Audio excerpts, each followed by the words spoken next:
ከነብዩ ዳንኤል ጋራ በጼዋዌ ወደ ፋርስ ባቢሎን ከኢየሩሳሌም የወረዱ አናንያ፣ አዛሪያ፣ ሚሳኤል ወይም ሲድራቅ፣ ሚሳቅ፣ አብድናጎ ተብለው የሚጠሩ 3 ወጣቶች ነበሩ። ታሪካቸው በትንቢተ ዳንኤል ከምዕራፍ 1 እስከ ምዕራፍ 4 እንደተገለጸው እነዚህ 3 ወጣቶች ከኢየሩሳሌም ተማርከው ወደ ፋርስ ባቢሎን እንደወረዱ ንጉሡ ናቡከደነጾርም 3ቱን ወጣቶች አናንያን፣ አዛሪያን፣ ሚሳኤልን የባቢሎናውያንን ቋንቋና ጥበብ እንዲማሩ ካደረገ በኋላ በባቢሎን አውራጃዎች አስተዳዳሪ አድርጎ ሾማቸው።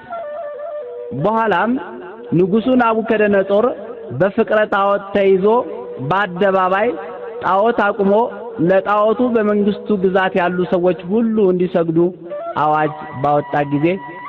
ሰውም ሁሉ ለጣዖቱ ሲሰግድ 3ቱ ወጣቶች አናንያ፣ አዛሪያ፣ ሚሳኤል ለፈጠረን ለእግዚአብሔር ብቻ እንሰግዳለን እንጂ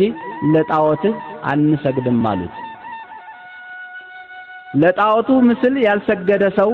በነደደ እሳት ተቃጥሎ እንዲሞት ተወስኖ ነበርና ለንጉሡ ለናቡከደነጾርም ያስተማርካቸው የሾምካቸው አናንያ፣ አዛሪያ፣ ሚሳኤል ወይም ሚሳቅ፣ ሲድራቅ፣ አብድናጎ ላቆምከው